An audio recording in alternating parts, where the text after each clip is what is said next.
இன்றைக்கி பார்த்திங்கன்னா இயற்கையில் விளைஞ்ச விளைபொருட்கள் ஏன் அதிகம் அப்படின்னு பார்த்தீங்கன்னா, ஒரு எளிய உதாரணம் சொன்னிங்கன்னா, நம்ம முன்னோர்கள் பார்த்திங்கன்னா 10லேருந்து 15 பிள்ளை பார்த்தாங்க. ஆனால் இன்றைக்கி நம்ம பார்த்திங்கன்னா குழந்தையின்மைன்ற ஒரு பிரச்சனையில் இருக்கும்.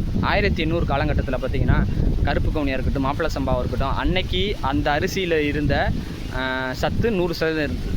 அதே விதைகள் தான் இன்றைக்கும் இருக்குது. ஆனால் அந்த விதைகளில் இன்றைக்கி பார்த்திங்கன்னா அதிலிருந்து 50% குறைஞ்சிருச்சு. ஏன் அப்படின்னு பார்த்திங்கன்னா, அதுக்கு பின்னாடி நம்ம பயன்படுத்திய ரசாயன உரங்களும் இயற்கை மாற்றங்களையும் அது அவ்வளோ சத்துக்களை வந்து நம்மளுக்கு வந்து குறைச்சிருச்சு.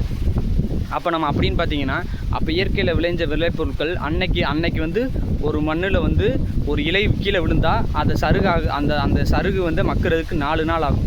அதே இலை இன்றைக்கி கீழே விழுந்தால் அது மக்கிறதுக்கு 40 நாள் ஆகுது.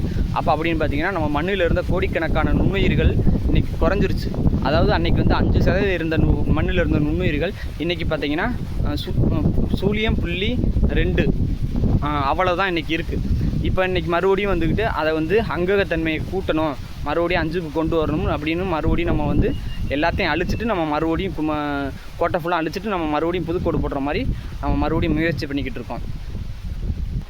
ஏன் விலை அதிகம் அப்படின்னு பார்த்தீங்கன்னா, அதுக்கு எளிமையான ஒரு உதாரணம் பார்த்தீங்கன்னா, ஒரு கறிக்கடைக்கு போயிட்டு பிராய்லர் கோழி நாட்டுக்கோழின்னு கேட்டுட்டு ரெண்டுமே ஒரே விலைக்கு கேட்டிங்கன்னா எப்படியும் கொடுப்பாங்களா? நாட்டுக்கோழி வந்து விலை அதிகம், பிராய்லர் கோழி விலை கம்மி. அதே மாதிரி தான் பாரம்பரிய இயற்கை விவசாயத்தில் விழுந்த பாரம்பரியத்தையோட